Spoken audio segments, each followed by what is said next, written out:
Si je n'avais pas été cuisinier, j'aurais été voyageur ou architecte. Donc voyageur, je voulais être voyageur professionnel.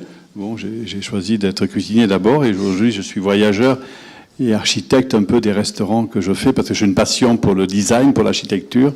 Le monde est une destination extraordinaire. Les ressources sont portées par des hommes et des femmes. Elles sont uniques, exceptionnelles, mais elles sont rares. Et sur cette planète, il y a 1 milliard d'individus qui ne mangent pas à sa faim. Il y a 1 milliard d'individus qui mangent trop. Et que si on décidait de consommer différemment, on pourrait nourrir les individus qui habitent aujourd'hui cette planète, sans compter que demain nous serons plus nombreux. Donc il faut anticiper que tout le monde pourra manger à sa faim. Dans les années 50, on a dû industrialiser la nourriture. C'était nécessaire après la guerre, etc. Effectivement, dans ces années-là, on mourait encore, en France par exemple, de 150 000 intoxications alimentaires par an. Aujourd'hui, heureusement, on est arrivé à maîtriser ça, grâce d'ailleurs à l'industrie agroalimentaire, aux normes, etc. Sauf que cette industrialisation de la nourriture a fait de la nourriture un élément marchand. Point. Un produit marchand qui s'échange et dont la finalité, quand on regarde, est purement financière, en haut de la pyramide. Productivité.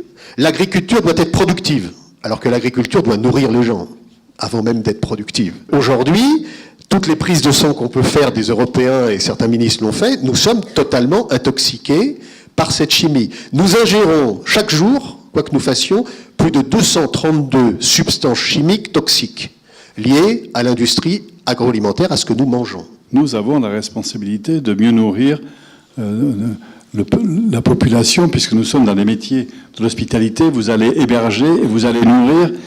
Donc il faut être précautionneux, de le faire en conscience, de faire du bien à ceux que vous nourrissez et de faire du bien en conséquence à la planète et que tout le monde pourra manger à sa faim. C'est quand même l'objectif, que chacun puisse manger et ne soit pas obligé de s'intoxiquer. Ceux qui sont au fin fond de l'Ardèche, au fin fond du Jura, et qui tous les matins épluchent les carottes dès 6 heures du matin, vont chercher les produits pour avoir de bons produits, sont passionnés, souvent ont des difficultés économiques, c'est peut-être ceux-là dont il faut s'occuper.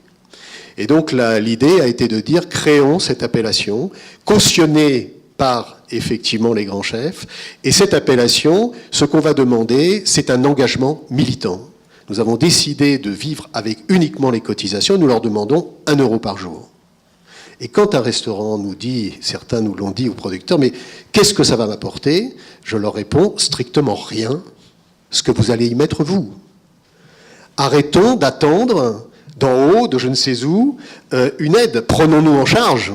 Et là, on va jusqu'aux citoyens avec le livre. Prenons-nous en charge, agissons. Si nous avons et si nous partageons les mêmes valeurs et les mêmes pratiques, c'est à nous de faire émerger la vision que nous avons du métier et la vision que nous avons tout simplement du monde. Finalement, il n'est pas question de faire la guerre à l'agroalimentaire, il est question de faire à côté. On n'a pas les moyens de faire la guerre, donc il faut le faire à côté et le faire ensemble. Je pense qu'il faut parler avec eux et je pense que les solutions vont être trouvées ensemble. Ce n'est pas les uns contre les autres, c'est les uns avec les autres. C'est par l'ouverture, par l'échange que le monde a sa raison d'exister et que nous avons toutes les raisons d'habiter cette planète et d'en être des acteurs passionnés.